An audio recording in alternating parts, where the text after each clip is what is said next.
j'ai commis cet acte d'écrire un roman aux éditions Michalon et dont l'histoire se déroule en Afrique du Sud. Afrikaners, les secrets de Vreeland. Est-ce qu'on peut situer Vreeland? Alors déjà, Vrijland signifie... Vrijland, pardon. Non mais... En afrikaans, qui est la langue des Afrikaners, signifie terre libre. Donc géographiquement, on peut le situer déjà dans une région qu'on appelait l'État libre d'Orange, très conservatrice. Et puis au niveau historique, on le situe aux alentours des années 90-95, donc en pleine période de transition démocratique et de passation de pouvoir. Mandela libéré de prison, mais on est toujours sous ce gouvernement de Klerk, qui est le dernier gouvernement blanc. Afrikaners, c'est un titre évocateur. Est-ce qu'on peut rappeler ce qu'est un Afrikaner? Un Afrikaner, c'est toujours un terme qui est un petit peu nébuleux pour les Européens. Un Afrikaner, c'est un Sud-Africain blanc qui a pour ancêtre les premiers colons hollandais. Aussi une poignée de huguenots français, quelques Scandinaves, mais majoritairement des descendants des colons hollandais, par opposition à l'autre communauté blanche, importante aussi, qui est arrivée par la suite, qui sont les Anglais. Donc c'est deux communautés distinctes. Qu'est-ce qui va faire, je dirais, la séparation d'intérêts entre les anglo-saxons et les Afrikaners? Ils ont toujours été en conflit. Bon, les Hollandais sont, enfin, historiquement, maintenant c'est un petit peu dépassé.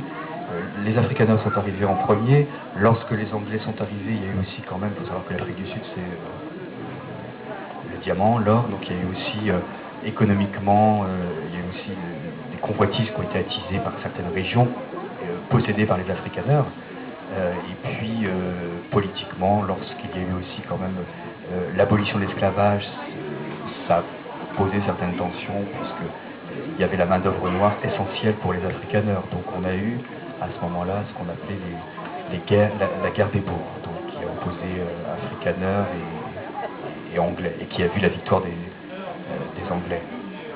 Et cette victoire des Anglais, elle a eu au début du siècle, et c'est en 1948, lorsque les Afrikaners gagnent les élections, qu'ils vont vouloir assouvir aussi un petit peu leur désir de revanche sur les Anglais et prendre entre les mains les rênes du pouvoir politique et mettre en place l'apartheid, officiellement.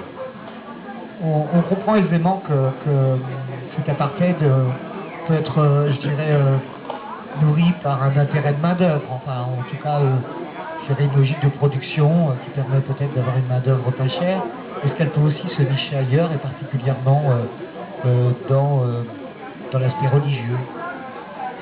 On peut considérer que la religion, quelque part, a certainement joué un rôle dans l'élaboration du système de l'apartheid.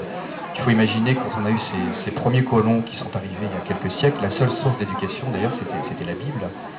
Et puis, il y a eu certaines lectures de la Bible.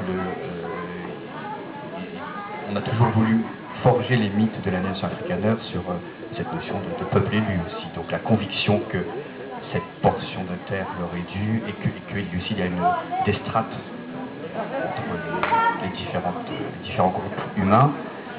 En tout cas, en ce qui concerne la famille d'Afrikaners que je dépeins, qui est une famille à vocation agricole, traditionnelle, ultra conservatrice, extrême droite.